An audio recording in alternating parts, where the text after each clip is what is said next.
Bismillahirrahmanirrahim. Alhamdulillahirrabbilalamin. Wassalatu wassalamu ala ashrafil anbiya'i wal mursalin wa ala alihi wa sahbihi ajma'in.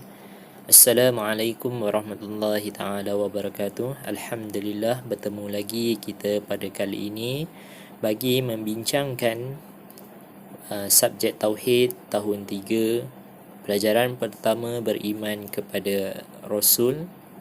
Unit yang kedua, pengertian Rasul dan perbezaan Nabi dengan Rasul. Baik, pada kali ini kita akan membincangkan tentang Rasul. Siapakah Rasul dan apa pula perbezaan antara Nabi dengan Rasul. Jadi, pada muka surat 5 buku teks Tauhid tahun 3, kita boleh lihat ada perbualan di antara dua orang, iaitu seorang anak dan ibunya. Jadi kita akan lihat apakah yang dibualkan oleh mereka. Assalamualaikum ibu, boleh saya bertanya apakah arti Nabi? Kemudian ibunya pula menjawab, Waalaikumsalam anakku, arti Nabi ialah lelaki merdeka yang dipilih oleh Allah Subhanahu Wa Taala yang menerima wahyu untuk dirinya sahaja dan meneruskan syariat yang sedia ada. Okey. Jadi jika kita lihat kepada pengertian Nabi, Nabi ini ialah seorang lelaki merdeka. Dalam arti kata lain, lelaki merdeka ni bermaksud dia dalam keadaan yang tidak menjadi hamba kepada manusia yang lain. Tidak ada tuan kepada dirinya melainkan Tuhan, iaitu Allah Subhanahu Wa Taala. Okey. Jadi dia bukanlah seorang hamba kepada manusia yang lain. Maka dia adalah lelaki yang merdeka, yang bebas, yang telah dipilih oleh Allah Subhanahu Wa Taala, yang menerima wahyu untuk dirinya sahaja dan meneruskan syariat yang sedia ada. Jadi wahyu yang diterima oleh para nabi ini diterima untuk dirinya sahaja. Okay? Dan kemudian jika ada apa-apa perintah yang telah Allah turunkan sebelumnya ataupun yang sebelum zamannya, dia akan meneruskan perintah tersebut. Okay? Manakala jika Rasul pula, anaknya pula tanya, apakah pula erti Rasul ibu? Kemudian ibunya menjawab, Rasul ialah lelaki merdeka yang dipilih oleh Allah Subhanahu Wa Taala yang menerima wahyu dan diperintahkan untuk menyampaikan kepada umatnya. Itu pengertian Rasul. Okay? Jadi kalau kita lihat apakah yang dimaksudkan dengan Rasul? Rasul ialah lelaki merdeka yang dipilih oleh Allah Subhanahu Wa Taala yang menerima wahyu dan diperintahkan untuk menyampaikan kepada umatnya.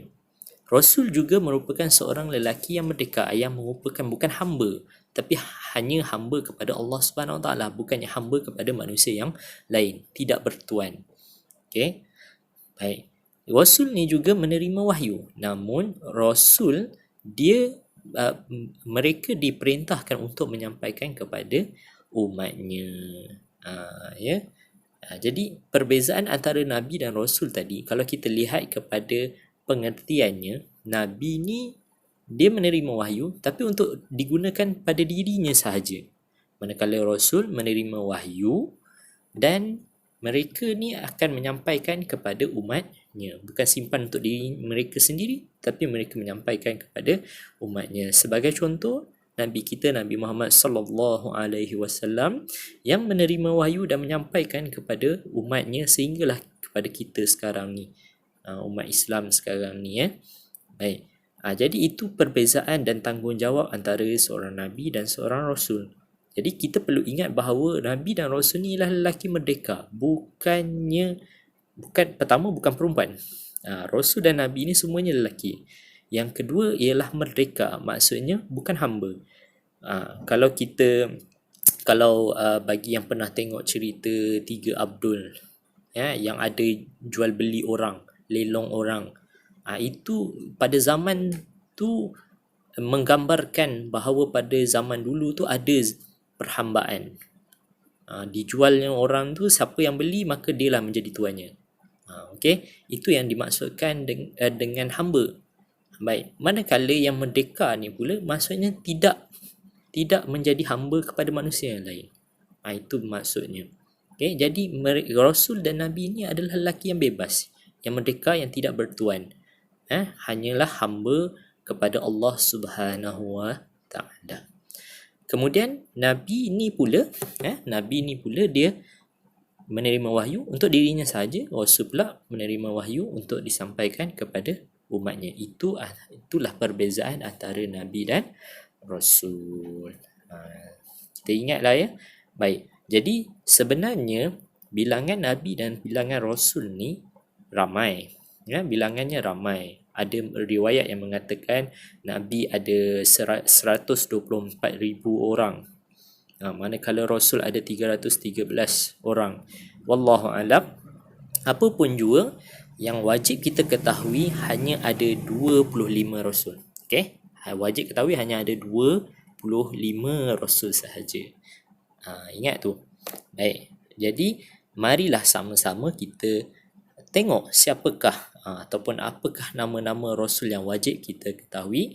Marilah sama-sama kita menyanyi bersama Alif dan Sofia. Adam, Idris, Nuh, Saleh, Ibrahim, Lut, Ismail, Ishaq, Yaqub, Yusuf, Ayub, Syuaib, Musa, Harun, Zulkifli, Daud, Sulaiman, Ilyas, Yasa, Yunus, Zakaria, Yahya, Isa, wal akhiru qatimul anbiya, Muhammad al-Mustafa. Dah menyanyi bersama Alif dan Sofia tadi. Jadi kita dah tahu dah nama-nama Rasul, 25 Rasul yang wajib kita ketahui. Adam, Idris, Nuh, Saleh, sehinggalah Nabi kita Nabi Muhammad sallallahu alaihi wasallam. Maka kita sebagai seorang Islam, seorang yang Muslim, seorang yang berpegang kepada agama Islam, wajib untuk kita mengenal sifat yang wajib, mustahil dan harus bagi Allah dan para Rasul. Sebagaimana yang kita tahu di dalam rukun iman yang 6 ada beriman kepada Allah dan beriman kepada Rasul.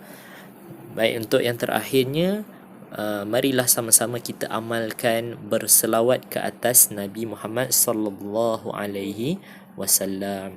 Moga-moga dengan kita memperbanyakkan selawat ke atas Nabi Muhammad sallallahu alaihi wasallam, kita akan menerima syafaat di akhirat sana nanti, insya-Allah. Kita selawat sama-sama. Allahumma salli wa sallim ala sayyidina Muhammad wa ala ali Muhammad. Allahumma salli wa sallim ala sayyidina Muhammad wa ala ali Muhammad. Allahumma salli wa sallim ala Muhammad wa ala ali Muhammad. Baik, itu sahaja perkongsian pada kali ini. Semoga kita berjumpa lagi. Terima kasih. Wallahu a'lam.